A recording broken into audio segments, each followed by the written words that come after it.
All right, today we're going to talk about the ubiquitous 2-5-1 progression. In the key of C, a 2 chord would be D minor 7, and G7, and C major 7. All right, and as we're going through these exercises, make sure to listen to the top note. Because if you're doing chord melody, you'll want to be aware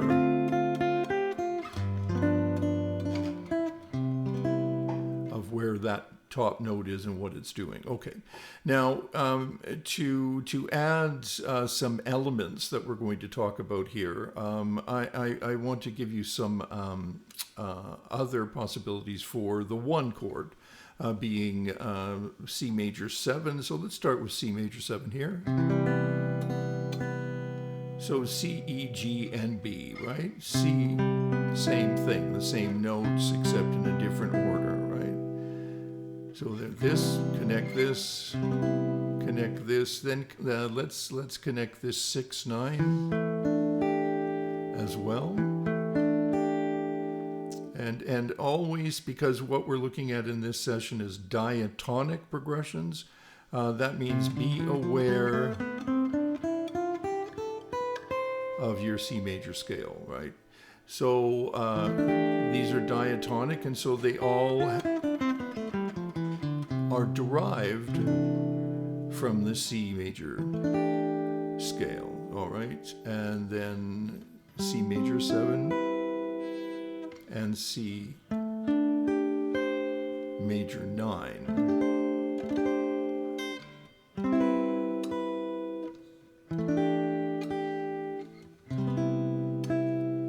Well, let's add this 9 and this 6 and this major 7. Okay, so all of these chords function as a tonic in the key of C.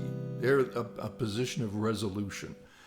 All right, and the 2 chords, maybe we'll just do a few 2 chords as well. D minor 7. There's a nice D minor 7, D minor 7, D minor 7. How about a D minor 9? Yeah, and I think that'll do. Maybe just a plain old D minor. All right, we'll be using those, and then let's do some voicings of G7. You're probably familiar with that one. You're probably familiar with this one.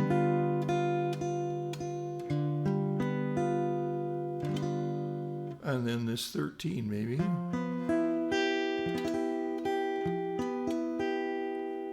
And you could play the 13 with a root as well. All right, and remember, I'm staying on diatonic chords here.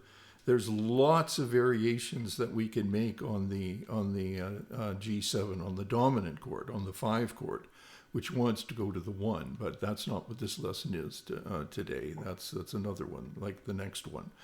Okay, and here's another G7. And it just really wants to, you can hear how that 7, right, wants to resolve to the 1. And that wants to fall, right?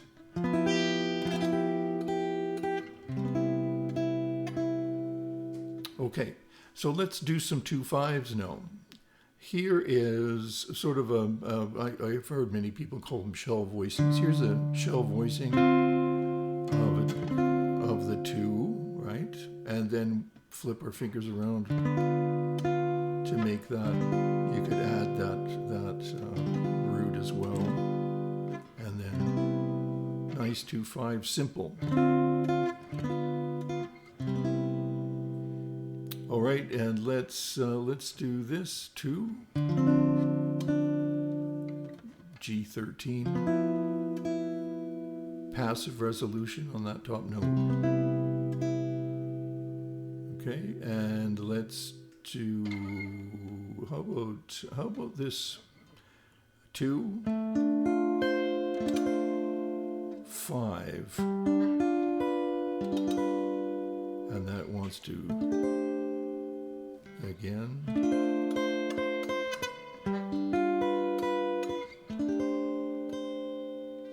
Okay, and we did this. That's a nice movement there with this G7 root 3 and 7. You don't need the 5th. Right, that's good. And we could do the 13 like this. Right. So let's do the 2.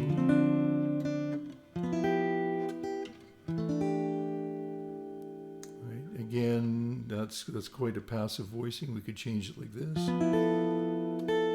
Adding that 9 on top. So 2.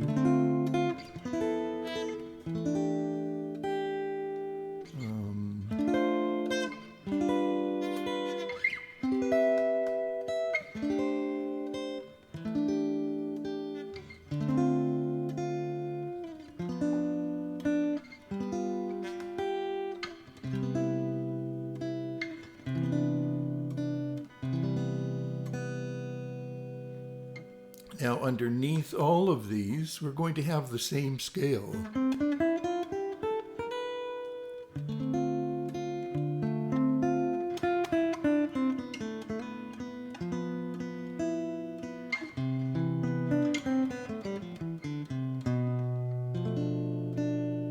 That's also diatonic.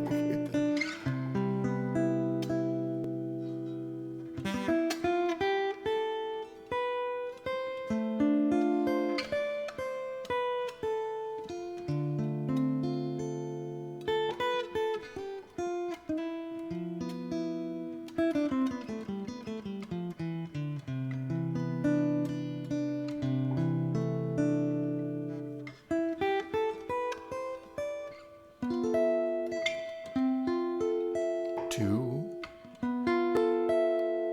5, 5, 1. I know I'm adding some here.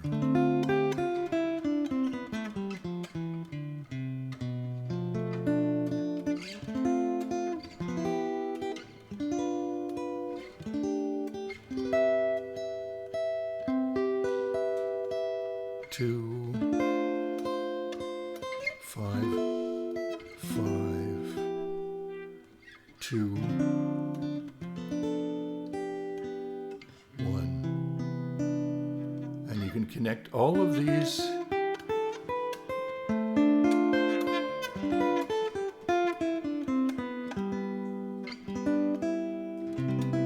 with that same scale. And that scale is just a C major scale.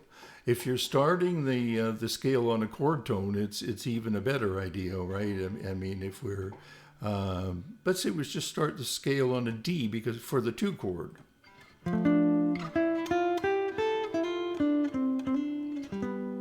Yeah, I went to the 3.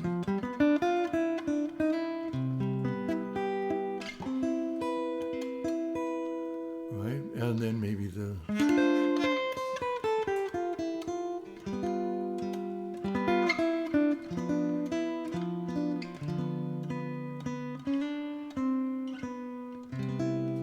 Yeah, so there's the idea.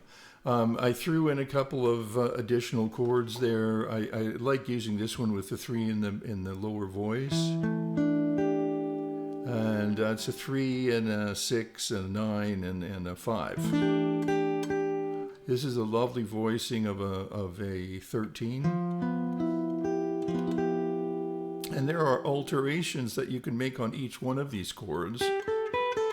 But I'm not doing any alterations because the topic here is diatonic 2 5 1s. So no need to use a whole bunch of altered crazy scales and stuff. You just stick to the bones of the C major scale and the diatonic chords that fall into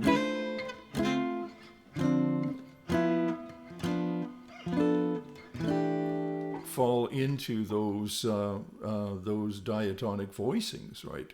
So you'll have nines, and you can have 13s, and you have 6/9s, and you can have major sevenths, and so on, right? There's lots and lots that you can do just with the diatonic tones. There's no reason to go any further than that, and then work on making up your own inventions, right? And now, but make those inventions chordal. Make those inventions that you're aware of where your chord tones are, and you're going to emphasize the chord tone when you're playing the changes, right? And the changes are only 2, 5, and 1. Okay, so that's all for that bit. The next one I'm going to do is tritone substitutions in a 2-5-1 chord progression. You'll want to stop by for that, and then the one after that I'm going to do the parallel composite minor in 2-5-1s, and then we're going to do turnarounds down from the 3 using composite minor tritone substitutions and diatonic chords. Okay, that's it for today for this video. Thanks. See you soon.